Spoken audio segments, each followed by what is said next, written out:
అత్యాధునికమైన టెక్నాలజీతో fertility treatment అందిస్తోంది Medici IVF. Government వచ్చింది హ్యాపీ. కాంగ్రెస్ గవర్నమెంట్ రావడం వల్ల జగ్గారెడ్డి ఓడిపోవడం అనేది వదిలేండిగా.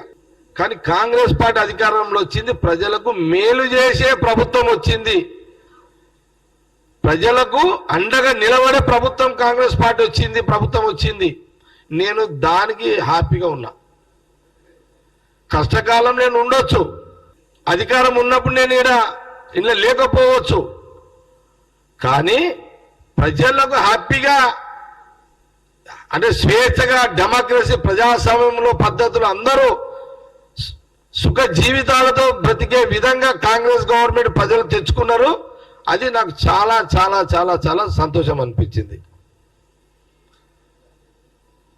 ఇక మీరు ఇంకోటి అడిగారు, పదవులు ఇదులు అంటే ఇక అది జగ్గారెడ్డి ఏది ఆశించి చేయడు. జగ్గారెడ్డి ఏది ఆశించి చేయడు, పడి ఎవరిని అడగడు. జగ్గారెడ్డి అవసరం ఉన్నప్పుడు కాంగ్రెస్ పార్టీ సోనియా గాంధీ, రాహుల్ గాంధీ, మల్లికార్జున ఖార్గే గారు జగ్గారెడ్డి అవసరం ఉన్నప్పుడు జగ్గారెడ్డిని తప్పకుండా కాంగ్రెస్ పార్టీలో వాళ్ళు ఏ బాధ్యత ఇస్తే జగ్గారెడ్డి పనిచేయగలుగుతాడో ఆ బాధ ఇచ్చే రోజు వస్తుంది. ఏడాదికి వస్తుందా, 2 ఏళ్ళకి వస్తుందా, 3 ఏళ్ళకి వస్తుందా, వస్తుంది. కాబట్టి గవర్నమెంట్ వచ్చిన టైంలో నేనేదో లేను అనేది ఎవరు ఫీల్ కావద్దు.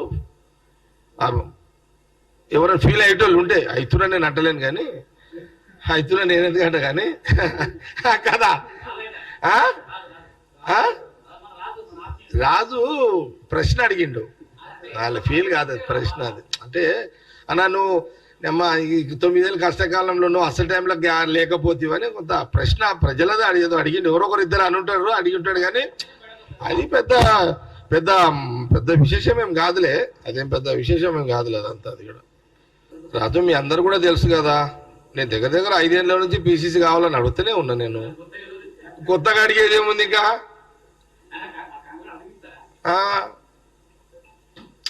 ఏదో మనకు ఉండొచ్చు, అడిగుడు తప్పు. ఇప్పుడు అడిగినా, ఇప్పుడేం అవసరం, అర్జెంట్ ఏం లేదు కదా. ఇప్పుడు గతంలో పీసీసీ కావాలని అడిగినా, కానీ ఇప్పుడు అర్జెంట్ ఏం లేదు. ఇప్పుడు అర్జెంట్ లేదు. ఇప్పుడు సీఎం ఉన్నాడు, పీసీసీ ఆయన్నే ఉన్నాడు, ఇప్పుడు ఎమర్జెన్సీ ఏం కాదు. కాబట్టి ఇప్పుడు పార్లమెంట్ ఎలక్షన్స్ ఉన్నాయి. మేము 17 మేము ఆల్రెడీ సీఎం రేవంత్ రెడ్డి ఏం చెప్పిండు, మినిమం 14 గెలవాలి పార్లమెంట్లో అనేది ఆయనకు ఛాలెంజ్ పెట్టుకున్నాడు.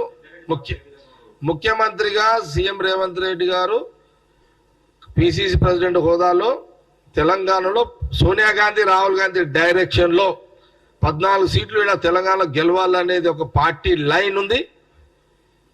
ఆ లైన్ని ఒక ముఖ్యమంత్రి కాదు, డిప్యూటీ సీఎం, క్యాబినెట్ మినిస్టర్లు, ఎంటైర్ కాంగ్రెస్ పార్టీ లీడర్లు, జిల్లా అధ్యక్షులు కానివ్వండి, అందరం కూడా సమన్వయంతో ఆ 14 సీట్లు రీచ్ కావడానికి అందరం కూడా పని చేస్తాం.